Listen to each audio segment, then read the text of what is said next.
আসসালামু আলাইকুম ওয়া রাহমাতুল্লাহি ওয়া বারাকাতুহু।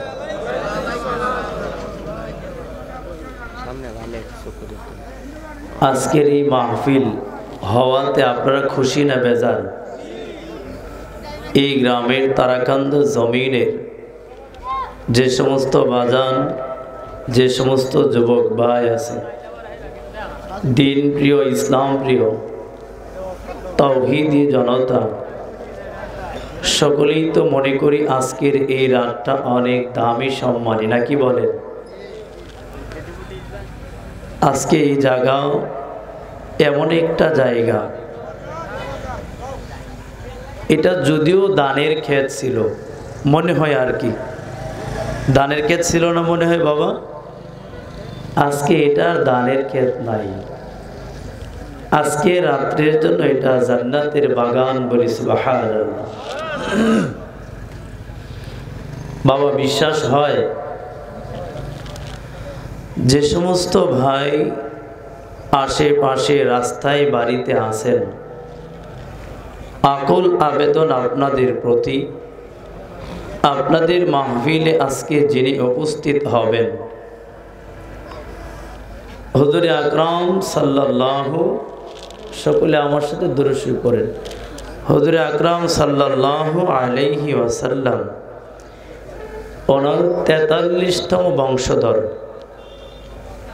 আজকের তারাকান্দার জমিনে আসবেন। নবী আলাইহিস সালাম হাদিসের ভিতরে বলেন, ওলামায়ে কেরামের চেহারার দিকে তাকাইলে আল্লাহ পাক সগীরা গুনাহগুলো মাফ করে দেন বলি সুবহানাল্লাহ।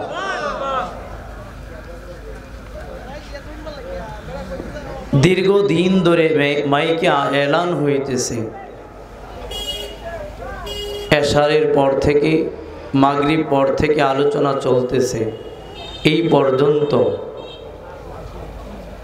আজকে যদি এই জায়গায় ওলামায়ে কেরাম না আইনা অন্য কাউকে আনা যাইত, অন্য কাউকে, ওটা আপনারাই বুঝছেন যুবক ভাই যারা আছেন, মনে করেন যারা একটু জাকানাকা দেয় ওদেরকে যদি আনা যাইত, তাহলে মাগরিব থেকে শুরু হয়েছে এই পর্যন্ত বাজান আপনারা যারা আসছেন সুযোগ পাইতেন, যুবকরাই মাঠ ভরে যাইত।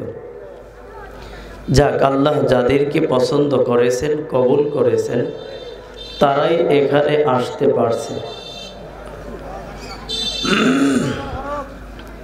আলহামদুলিল্লাহ,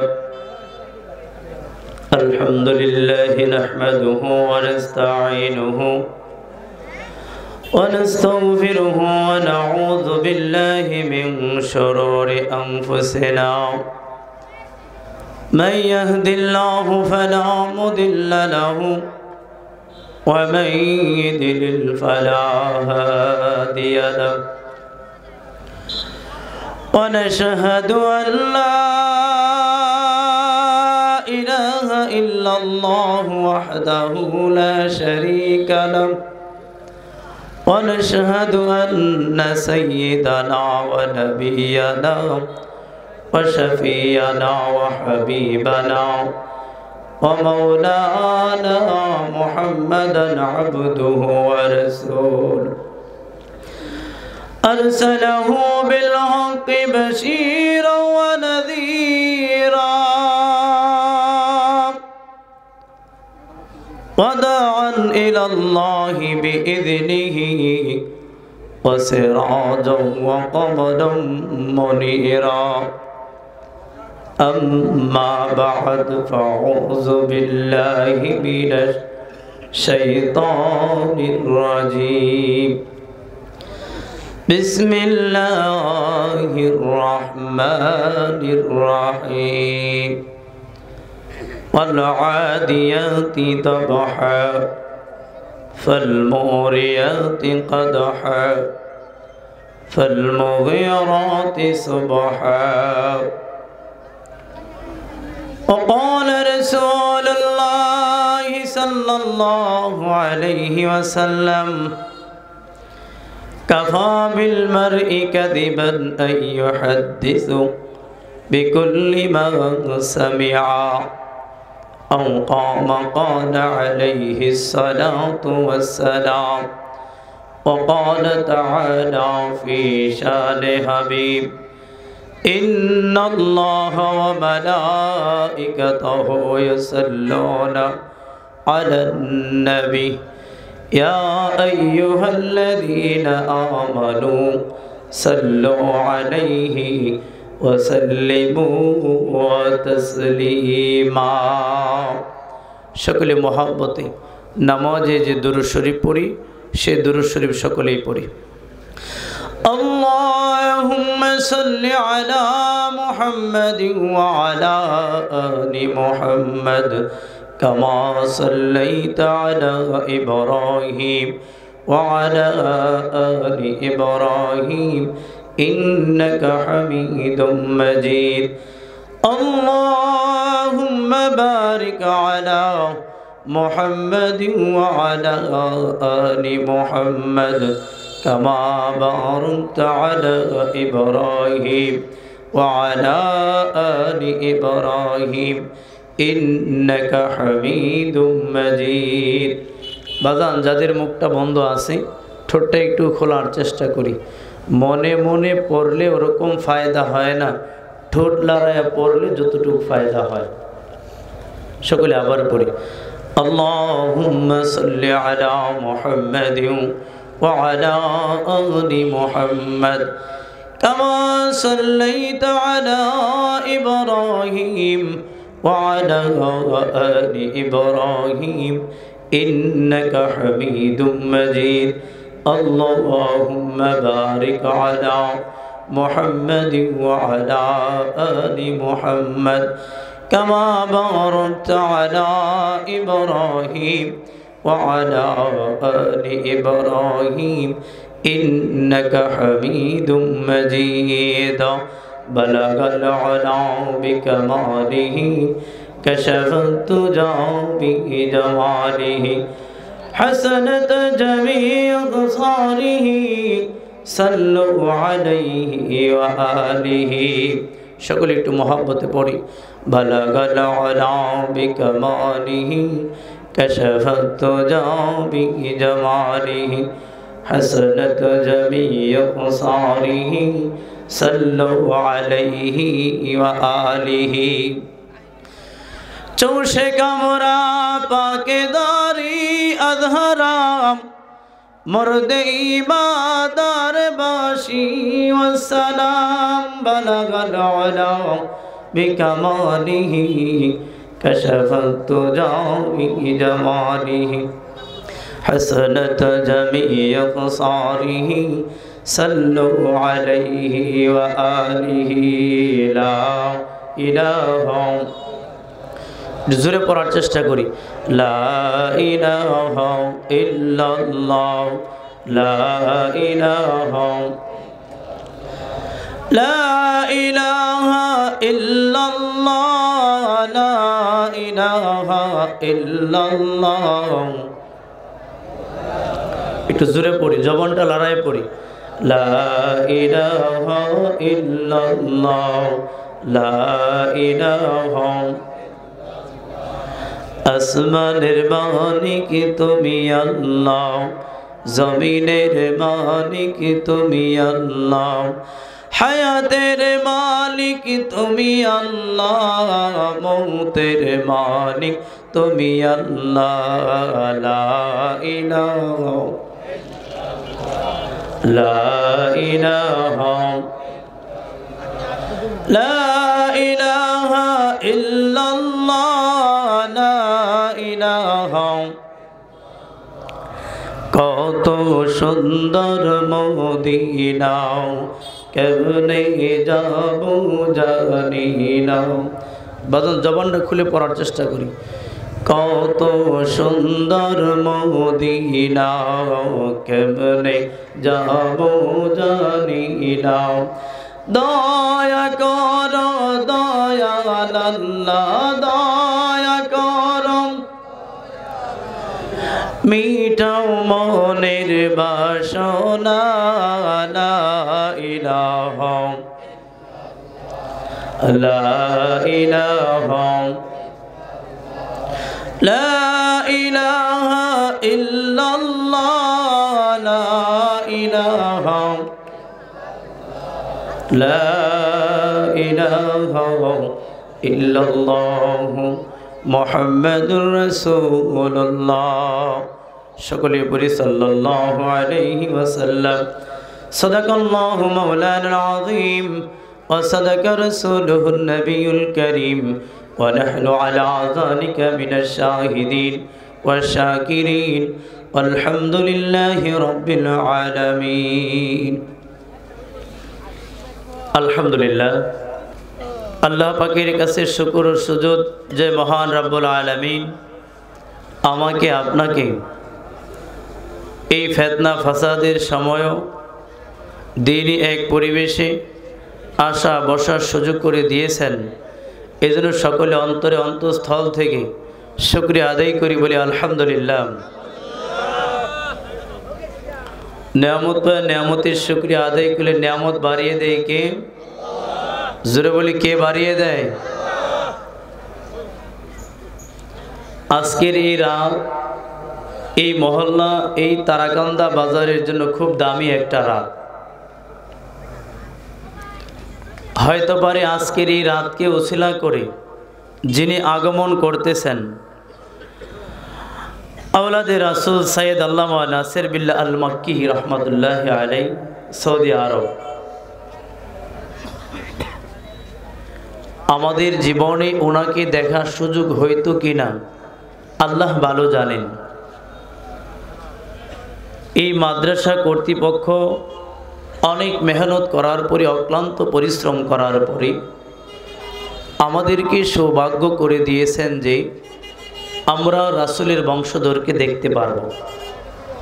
এজন্য শুকরিয়া আদায় করে বলি আলহামদুলিল্লাহ। ওনারা যদি মেহনত না করতেন, পরিশ্রম না করতেন, তাহলে হয়তো আমাদের সুযোগ হইতো না।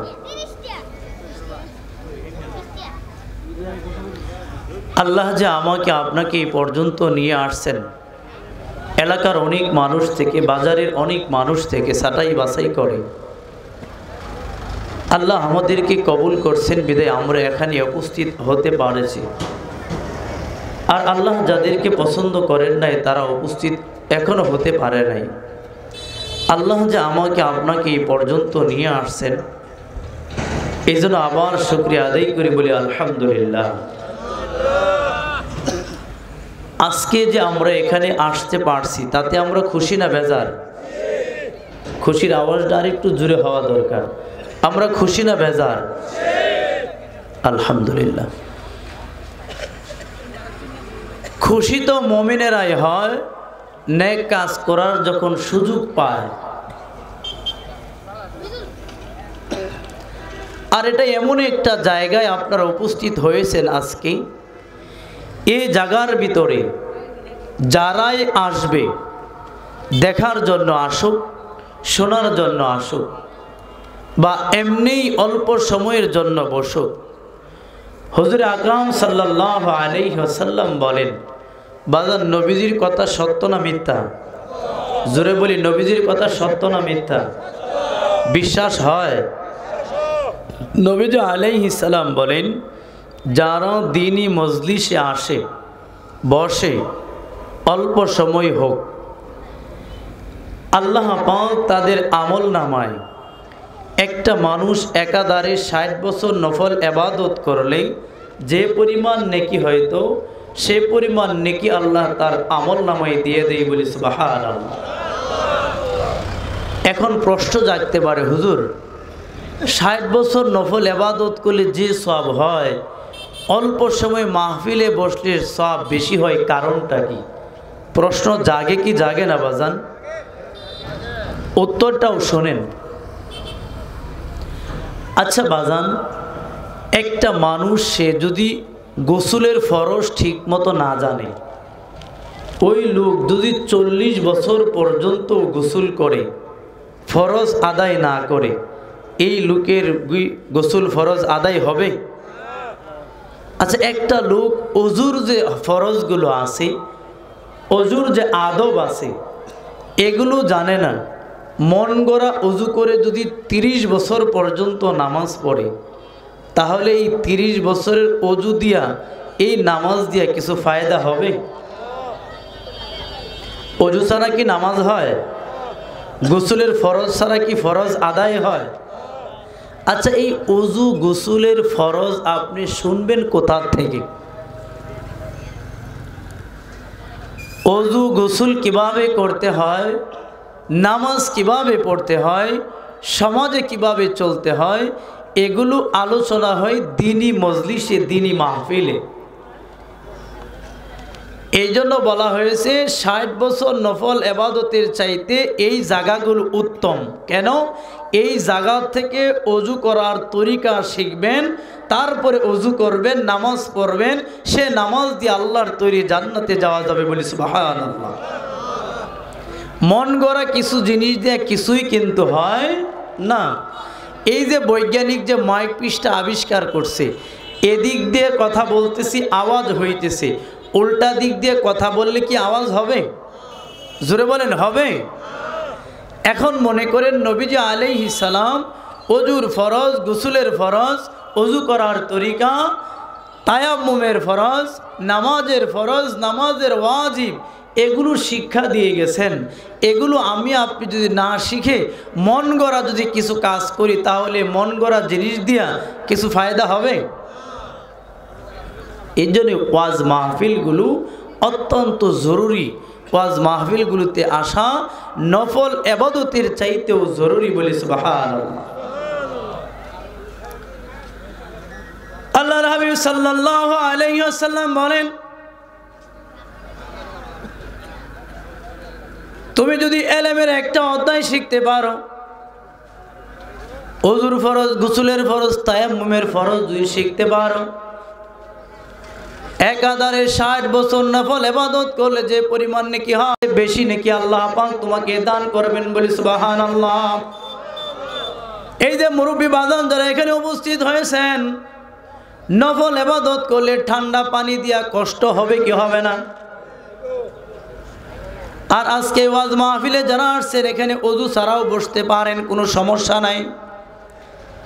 এখানে যতক্ষণ বসে থাকবেন, বাহির থেকে আওয়াজ যারা শুনবে আর ভিতরে আইসা যারা আওয়াজ শুনবে, বাহিরে আওয়াজের চাইতে ভিতরে বসে যারা শুনবে, তাদের আমলনামার ভিতরে বেশি নেকি জমা হবে বলি সুবহানাল্লাহ। কারণ তাদের তাসিরটাই থাকবে আরেক রকম। বাজান, আমরা এখানে যে আজকে উপস্থিত হয়েছি, আমরা খুশি না বেজার? আমরা খুশি না বেজার? আমাদেরকে এই পর্যন্ত কে নিয়ে আসছেন? জোরে বলি, কে নিয়ে আসছেন? এই জন্য কবি বলেন, আল্লাহ বলে ডাক রে মুমিন, আল্লাহ বলে ডাক, আল্লাহ বলে ডাকতে ডাকতে জীবন চলে যাক। আল্লাহর নাম নিয়ে যদি জীবনটা চলে যায়, তাহলে জীবন ধন্য কি ধন্য? যখন তুমি ছোট্ট ছিলে, দাঁত ছিল না মুখে, তরল খাবার আল্লাহ দিলেন তোমার মায়ের বুকে। আমি যখন ছোট্ট ছিলাম, দাঁতগুলো আমার ছিল না, কিভাবে খাবো, কিভাবে চলবো? আল্লাহ পাক তরল পদার্থ খাবার আল্লাহ পাক মায়ের বুকে দিয়ে দিয়েছেন বলি সুবহানাল্লাহ। কবি বলেন, যখন তোমার কেউ ছিল না, তখন ছিলেন কে? জোরে বলি, তখন ছিলেন কে? এখন তোমার সব হয়েছে, পর হয়েছে কে? একটা মানুষ আল্লাহকে দেখে যতটুকু ভয় করা দরকার ছিল, বরং মানুষ দেখে তার চাইতে বেশি ভয় করে। জোরে বলেন ঠিক কিনা? একটা মানুষ তার মেয়েকে দেখে অন্যায় কাজ ছেড়ে দেয়, একটা মানুষ তার ছেলেকে দেখে অন্যায় কাজ ছেড়ে দেয়। মুরব্বি বাজান সিগারেট ধরাইলে তার সন্তানকে দেখে সিগারেট ফালায় কি ফালায় না? একটা যুবক ভাই দুদি রাস্তার ধারে আড্ডা দেয়। আচ্ছা আচ্ছা, একটা মুরব্বী মানুষ, একটা যুবক ভাই, সে দুই রাস্তার ধারে আড্ডা দেয়। তার বাবা আসলে ওই আড্ডার থেকে গুনাহের কাছ থেকে চলে আসে কি আসে না? ওরে মানুষ, তুমি তোমার বাবাকে দেখে ভয় করে গুনার কাজ ছেড়ে দিলা। যুবক ভাই, তোমার বউকে দেখে তুমি অন্যায়ের প্রক্রিয়া তুমি ছেড়ে দিলাম। এলাকার মাতাব্বর দেখে তুমি টিভি দেখা বাদ দিলাম, এলাকার মাতাব্বর দেখে বিড়ি খাওয়া তুমি সাইরা দিলাম। অথচ সবচাইতে বেশি ভয় করা দরকার ছিল কাকে? জোরে বলে, সবচাইতে বেশি ভয় করা দরকার ছিল কাকে? অথচ আল্লাহর ভয়ে যে লোকটা 5 ওয়াক্ত নামাজ পড়বে কিন্তু পড়ে না, আল্লাহর ভয়ে যে হালাল পথে থাকবে কিন্তু থাকে না, আল্লাহর ভয়ে যে ওজনে কম দেওয়া যাবে না এটা করে না, আল্লাহর ভয়ে যে পচা জিনিস বাজারে বিক্রি করা যাবে না এটা কিন্তু সে ছাড়ে না। তাহলে মানুষের ঈমান কোথায় গেল? মানুষের চাইতে আল্লাহকে বেশি ভয় করা দরকার ছিল, অথচ আল্লাহর চাইতে মানুষকে মানুষ বেশি ভয় করতেছে। বলেন ঠিক কিনা? আল্লাহ বলেন, হে মানুষ, আমি আল্লাহ পাক তোমাদের যতটুক মহাব্বত করে বানাইলাম, যতটুক আদর করে বানাইলাম, অন্য কোনো মাখলুককে অতটুক আদর করে বানাই নাই। জুড়ে বলেন ঠিক কিনা? আল্লাহ পাক কুল কায়নাত 6 দিনে সৃষ্টি করেছেন। আর আল্লাহ পাক একটা মানুষকে তৈরি করতে গিয়া, আল্লাহ পাক একটা মানুষকে সৃষ্টি করতে গিয়া মায়ের পেটে দীর্ঘ 9টা মাস মায়ের পেটে রাখছেন। জুড়ে বলেন ঠিক কিনা? বাদন একটা বার কি প্রশ্ন করেছেন? আল্লাহ বললেই তো হয়ে যায়, আল্লাহ কোন বললে ফায়ে কোন সমস্ত জিনিসই হয়ে যায়। আল্লাহ পাক তবু কেন মায়ের গর্ভে 9 মাস রাখছেন? চিন্তা করছেন কোনোদিন? আরে বাবা, দিল দিয়ে একটু বোঝার চেষ্টা করেন। আল্লাহ ইচ্ছা করলে আজকে দিয়া কালকে মায়ের পেটে বাইর করতে পারে কি পারে না? জুড়ে বলেন, পারে কি পারে না? আর ওই আল্লাহ কেন মায়ের গর্ভে এতদিন রাখছেন একটু চিন্তা করছেন নাকি কোনোদিন? আল্লাহ বলেন, হে বান্দা তোমরা শোনো, আমি আল্লাহ পাক তোমাকে যে পরিমাণ ভালোবাসি, যে পরিমাণ মহাব্বত করি, আমি আল্লাহ পাক তোমার মায়ের পেটে দীর্ঘদিন রাখার কারণ হলো অনেক। একটা কারণ বাজান আপনাদেরকে বলি, মনোযোগ দিয়ে বোঝেন। যে যে জিনিসটাকে বেশি ভালোবাসা বানায়, যে যে জিনিসটাকে বেশি মহাব্বত করে, ওই জিনিসটার প্রতি সে তত বেশি আসক্ত থাকে। বলেন ঠিক কিনা? আল্লাহ মায়ের গর্ভে সন্তান রাইখা আল্লাহ ফেরেশতার মাধ্যমে আস্তে আস্তে যখন বডিরা বানায়, মুফাসসিরে কেরামগণ বলেন মায়ের গর্ভে আল্লাহ পাক আল্লাহর কুদরতি হাত দিয়া, আল্লাহ পাক আল্লাহর কুদরতি হাত দিয়া কানগুলো গইসা গইসা, মাথাগুলো, ঠোঁটগুলো, নাকগুলো, চোখগুলো গইসা গইসা আল্লাহ পাক নিজের হাত দিয়া বানাই। বলি সুবহানাল্লাহ। মুফাসসিরে কেরামগণ বলেন আল্লাহ কানটা বানানোর পরে 100 বার তাকায়া দেখে আমার বান্দার কানের চেহারা, আমার বান্দার কানের সেন্টারটা ঠিক আছে কিনা। নাকটা সুন্দর করে বানাইয়া নাকের দিকে তাকাইয়া দেখে আমার বান্দার নাকটা সুন্দর জায়গায় পড়লো কিনা। চোখটাকে আল্লাহ বানাইয়া সুন্দর করে তাকায়া দেখে। মুফাসসিরে কেরামগণ বলেন 100 বার আল্লাহ পাক তাকায়া দেখেন আমার বান্দার চোখটা সুন্দর জায়গায় পড়লো কিনা। ঠোঁটটাকে দিয়া আল্লাহ পাক দেখেন আমার বান্দার ঠোঁটটা ঠিক মতো জায়গার ভিতরে পড়ছে কিনা। মুফাসসিরে কেরামগণ বলেন আল্লাহ কুদরতি হাত দিয়া বানায়া বানায়া যখন মনের সাথে তৃপ্তি হয় যে এখন আমার বান্দাকে দুনিয়াতে পাঠানো যায়, কোনো বাচ্চা আসে 8.5 মাসে, কোনো বাচ্চা আসে 9 মাসে, কোনো বাচ্চা 9-এর পরে দুনিয়াতে আসে কি আসে না? একমাত্র কারণ হলো আল্লাহ পাক আমাকে আপনাকে খুব মহাব্বত করে বানাইছে বাজান। আল্লাহ খুব মহাব্বত করে বানাইছেন, আল্লাহ খুব ভালোবাসা আমাকে আপনাকে বানাইছেন। আর দুনিয়াতে আসার পরে আমি আপনি কি করতেছি? সন্তানকে ভয় পাইয়া গুনাহ ছাইরা দিলাম, মেয়েকে ভয় পাইয়া গুনাহ ছাইরা দিলাম। অথচ আল্লাহকে ভয় করে যে নেক কাজ করা দরকার ছিল এটা মানুষ করে কি করে না? অনেকই কম করে। আল্লাহর হাবিব সাল্লাল্লাহু আলাইহি সাল্লাম বলেন, আল্লাহ পাক কুরআনুল কারীমের ভিতরে বলেন যে পরিমাণ মানুষকে ভয় দেইখা, যে পরিমাণ মানুষকে ভয় পাইয়া গুনাহের কাজ ছেড়ে দেয়, এই পরিমাণ কিঞ্চিত পরিমাণ ভয় রাইখা সে যদি গুনার কাজ ছাইরা আমাকে ডাকে, আল্লাহ বলেন ওয়ালিমান খাফা মাকামা রাব্বিহি জান্নাতান। কিঞ্চিত পরিমাণ ভয় যদি তার দিলের ভিতরে রাখে, আমি আল্লাহ পাক ওই বান্দার জন্য 2টা জান্নাত রাইখা দিলাম। বলি সুবহানাল্লাহ। মেহমান চলে আসছেন, কিঞ্চিত পরিমাণ ভয় রাইখা আমি আপনি যদি সমাজে চলতে পারি, যে ভয়টা মানুষকে দেখে পাই, ওই ভয়টা যদি আল্লাহকে দেখে ভয় পাইয়া আল্লাহর প্রতি ভয়, জাহান্নামের ভয় দিলের ভিতরে ধারণ করে যদি আমি আপনি সমাজে বসবাস করি, গুনাহের কাজ ছেড়ে দেই, এই ভয়টাই কাল কিয়ামতের দিন আমাকে 2টা জান্নাতের মালিক বানায় দিবে। বলি সুবহানাল্লাহ। সংক্ষিপ্ত আকারে বলি বাজান, একটু মনোযোগ দিবেন। হাত পায়ের প্রশ্ন কোনো দিন হবে না। পা ছাড়া গেলে আল্লাহ কোনো দিন জিজ্ঞাসা করবেন না পা ছাড়া কেন আসছো। কাল্লা ছাড়া যদি জমিন থেকে চলে যান তবু আল্লাহ বলবে না কাল্লা ছাড়া কেন আসছো। এই কলবের রোগ নিয়ে যদি মরে যান, কলবটা যদি নাফাকি অবস্থায় নিয়ে যান, এটার জন্য জবাবদিহিতা করা লাগবে কি লাগবে না? এই জন্য এই কলবটাকে সদা সর্বদাই পরিষ্কার রাখার জন্য সুফিয়ায়ে কেরামগণ বলেন, তাসাউফের লাইনে যারা কাজ করেন সকাল বিকাল বেশি বেশি করে আল্লাহ পাকের জিকির করা, সকাল বিকাল বেশি বেশি করে কি করা? এই যে একটু আগে এই জন্য জিকিরের মস্ক করলাম, জিকিরের নেওতে না মস্কের নেওতে আপনাদেরকে শোনাইলাম। অনেকেই জিকিরটাই বলতে পারে না, অনেকেই আল্লাহ নামটা বলতে পারে না। বলেন তো দেখি আল্লাহ। আল্লাহ লেখার সময় লাস্টে হ আছে না নাই? যারা আরবি বুঝেন লাস্টে হা আছে না নাই?